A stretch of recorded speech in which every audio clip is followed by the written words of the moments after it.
Good morning, everyone. How are you today? That's great. I'm good. Okay, before we start our lesson today, let's pray to our God according to our religion. Pray start.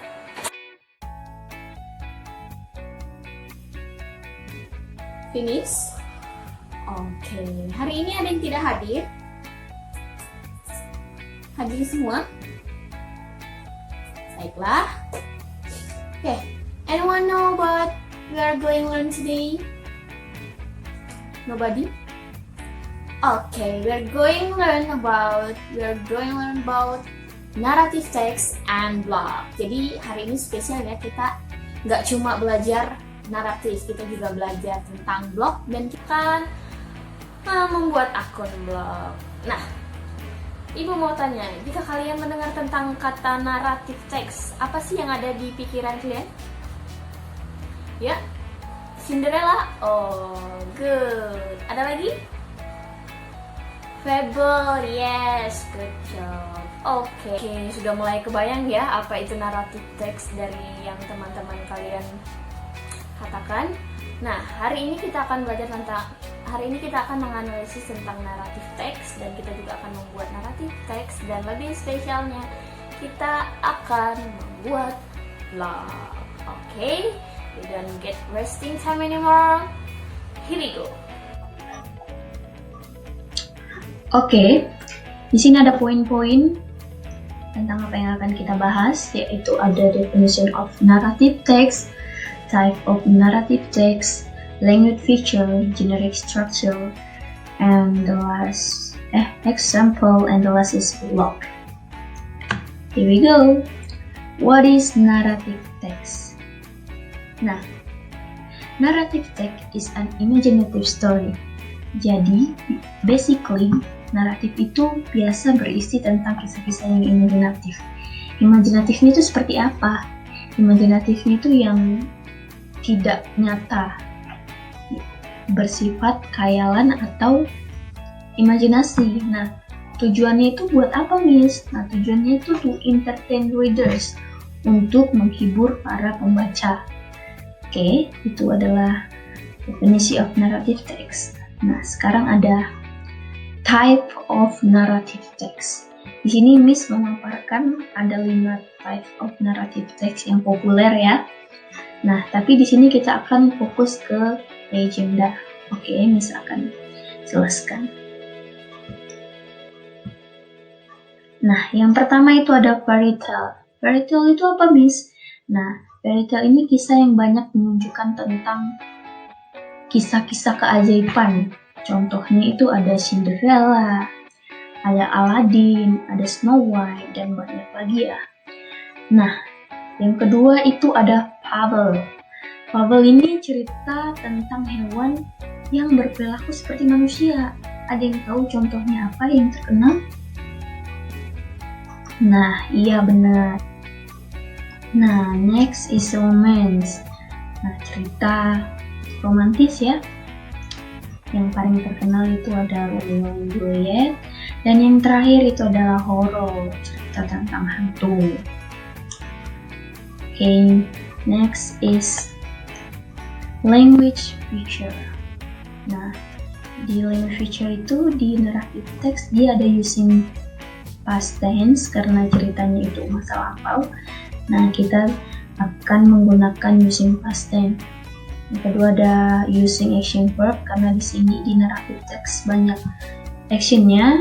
Contohnya itu kayak run, work, cry. Next is using temporal conjunction. Ada with, ada before, after, during, while, since. Nah, ada juga nih time conjunction yang harus kita buat naruh di sini ya. Time conjunction itu kayak once upon a time, in the next day, dan lain-lain. Nah, kita masuk ke generic structure. Ada orientation, complication, resolution, and reorientation. Nah, kita masuk ke orientation.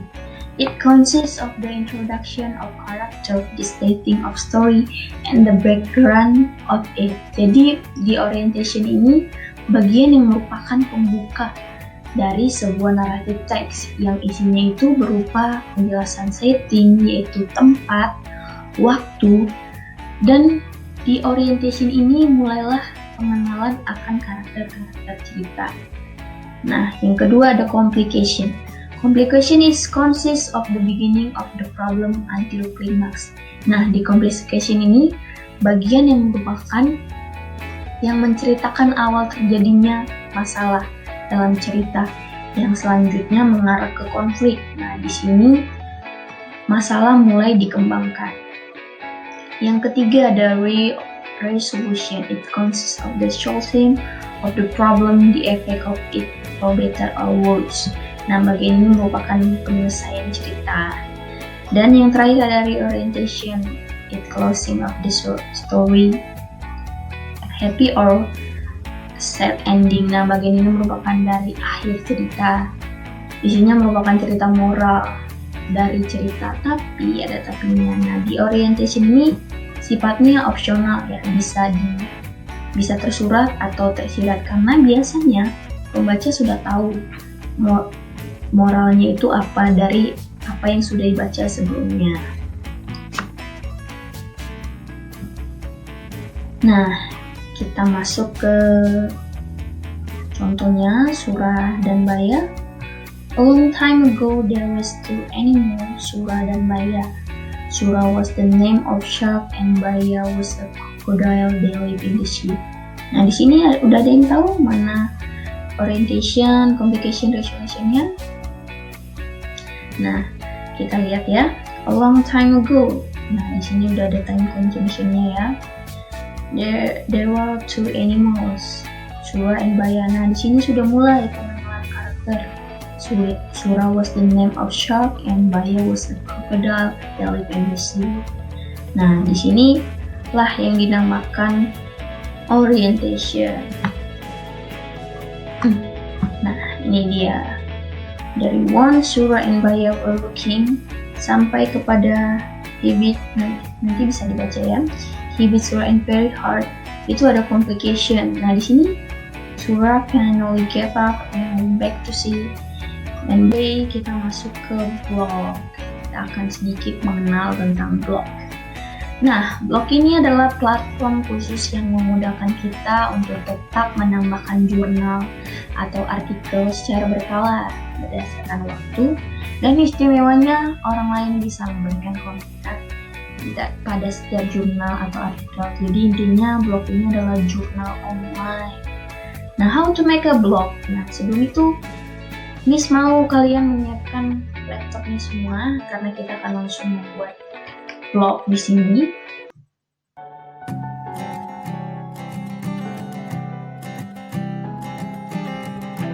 I keep a photograph in which we were in love, caught in your eyes, waiting for the sunrise.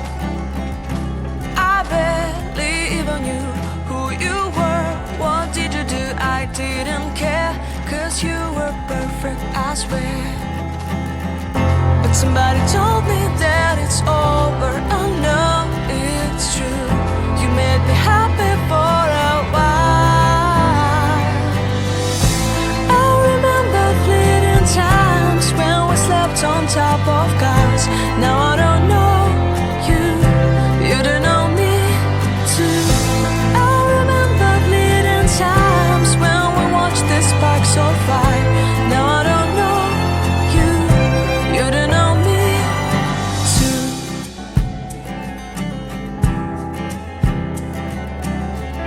Stars shone in our eyes like the lights of fireflies. We were obsessed and we felt warmth in our chests. Your heart was full of dreams. It made you feel extreme. Give me a Oke, sampai sini ada pertanyaan?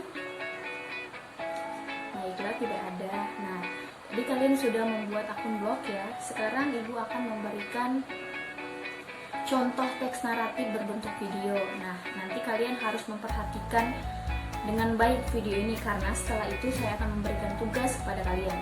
Tugasnya itu untuk mengidentifikasi cerita naratif yang ada di video yang akan ditayangkan. Kalian harus mengidentifikasi settingnya apa, problemnya apa, eventnya apa, resolusinya apa, dan lain-lain. Jadi kalian harus perhatikan baik-baik.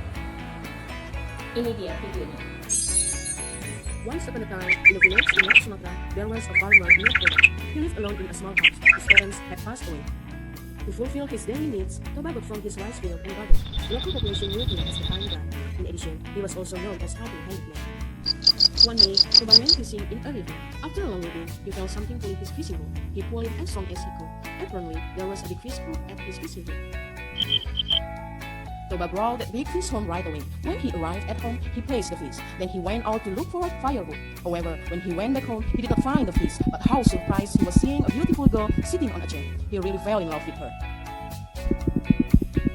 Toba told her his feeling and asked her to marry him. The beautiful girl told him that she would only agree to be his wife if he promised to keep the secret of her origin. Toba agreed. Then they were married and lived happily in Toba's village. God blessed Toba and his wife a son. They called him Samosir. They loved him very much. As his mother always spoiled him with all that he wanted, Samosir grew to be a bad boy. One day, Toba was so angry at Samosir because Samosir had eaten all his lunch. Toba hit his son again and again. "You are a good boy. You are just an insolent fisher." Toba snapped at his son. Samosir cried and ran home right away. When he arrived home, he sadly told his mother that he had been hit by his father. He also told her what his father told him about his mother's origin. His mother was deeply sad on hearing her son's story. Her husband had broken his foot. Toba's wife asked her son to run to the hill, which was not far from their house. Not only that, she also asked him to climb up the highest tree in the hill. Samosir obeyed his mother's command. He ran fast to reach the hill. Toba's wife went out from her house. From the distance, she saw her son already reached the hill. She ran to a river. Suddenly, the weather was changing. Clouds were covering that area. Thunders were passing and rain was falling down heavily. Toba's wife jumped into the river, then turned into a big fish. The water now dripping over him. When Toba's weather was changing, he tried to save his life. Unfortunately, it was all too late. The water came to him, took him away when he was drowned. No one could see him again. At the moment, Toba's face became a large lake. People then called it as Toba Lake. Oke, time is over everyone. Boleh dikumpul. Terima kasih. Nah, sekarang saya akan memberikan tugas pekerjaan rumah buat kalian. Nah, tugasnya itu adalah untuk membuat teks naratif berbentuk legenda. Legendanya bisa dari mana saja ya, bisa dari luar negeri, nggak mesti harus dari Indonesia. Nah, setelah kalian buat teks naratifnya, kalian harus mempostingnya ke blog yang tadi sudah kita buat. Semuanya harus mengerjakan karena ini berkaitan untuk pertemuan minggu depan kita. Oke, everyone, berhubung waktunya sudah hampir selesai ya, saya langsung saja menyimpulkan pembelajaran hari ini. Jadi, narrative text is writing that has a story, character, conflict, and other essential part of story. And the function is to amuse and to entertain. Nah, sampai di situ pembelajaran kita hari ini. Untuk pertemuan minggu depan, kalian akan storytelling atau mendongeng di depan kelas. Nah, teksnya itu apa, Bu? Teksnya itu adalah teks naratif yang sudah kalian posting di blog kalian. Nah, jadi maka dari itu pastikan setiap dari kalian mengerjakan tugas yang tadi sudah saya bilang. Nah, sampai di situ ya. See you next week and good morning.